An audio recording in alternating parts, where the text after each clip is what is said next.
Apply a theme.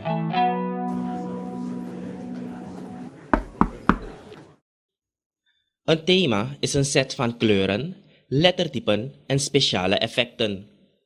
Thema's bieden aantrekkelijke achtergronden voor uw PowerPoint slides.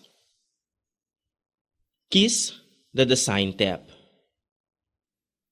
Klik op de More-knop in de Teams-groep, die daarna een venster opent waarin u verschillende thema's ziet. Klik op het thema dat u wilt. Bij PowerPoint geldt het thema voor alle slides in uw presentatie.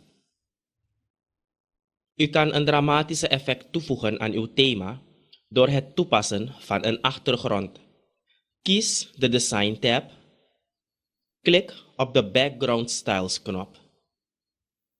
Klik op de gewenste achtergrond. PowerPoint past de achtergrond toe aan uw slides.